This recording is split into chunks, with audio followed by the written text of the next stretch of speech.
கதறல் சத்தம் எப்படி இருக்கு? மாண்புமிகு மன்னராட்சி முதல்வர் அவர்களே,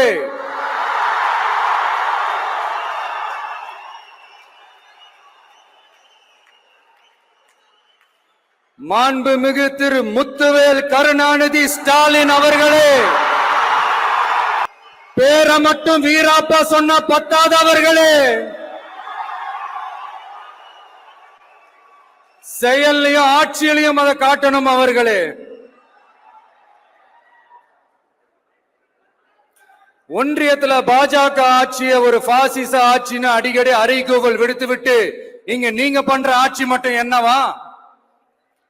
அதுக்கு கொஞ்சம் கூட குறைவில்லாத அதே பாசிச ஆட்சி தானே. ஒரு கட்சி தலைவனா ஜனநாயக முறைப்படி என் கழக தோழர்களையும் என் நாட்டு மக்களையும் பார்க்கறதுக்கோ சந்திக்கிறதுக்கோ தடை போடுறதுக்கு நீங்க யாருங்க?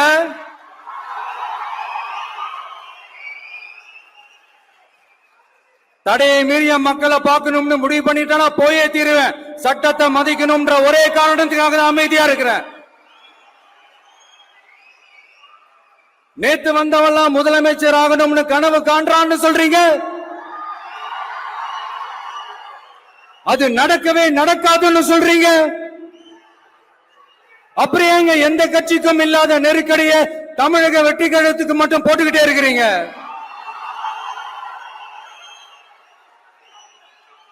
அணை போட்டு ஆத்த வேண்டும்னா தடுக்கலாம், காத்த தடுக்க முடியாது. அதையும் மீறி தடுக்கணும்னு நினைச்சீங்கன்னா சாதாரணமா இருக்கிற காத்து சூறாவளியா மாறும். ஏன் சக்தி மிக்க புயலா கூட மாறும். மாண்புமிகு மன்னராட்சி முதல்வர் அவர்களே, உங்க ஆட்சியை பத்தி கேள்வி கேட்டா மட்டும் ஏன் சார் உங்களுக்கு இவ்வளவு கோபம் வருது? நீங்க ஒழுங்கா ஆட்சி நடத்திருந்தீங்கன்னா பெண்கள் பாதுகாப்பு ஒழுங்கா இருந்திருக்கும், சட்டம் ஒழுங்கு சரியா இருந்திருக்கும். பச்சை பிள்ளைங்க, படிக்கிற பிள்ளைங்க, சின்ன பொண்ணுங்க, வீட்டுல இருக்கிற பொண்ணுங்க, வேலைக்கு போற பொண்ணுங்கன்னு இவங்க எல்லாருக்கும் நடக்கிற கொடுமைகளை சொல்ல முடியல சார்.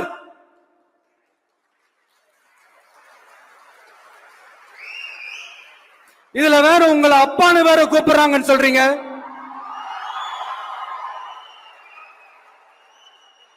தினம் தினம் உங்களுடைய இந்த கொடுமைகளை அனுபவிச்சுட்டு இருக்கிற என்னுடைய சகோதரிகளான தமிழ்நாட்டு பெண்கள் தான் உங்களுடைய அரசியலுக்கு ஒரு முடிவு கட்ட போறாங்க, உங்களுடைய ஆட்சிக்கு ஒரு முடிவு கட்ட போறாங்க, உங்களுடைய இந்த அரசியல் வாழ்க்கைக்கு ஒரு முடிவு கட்ட போறாங்க.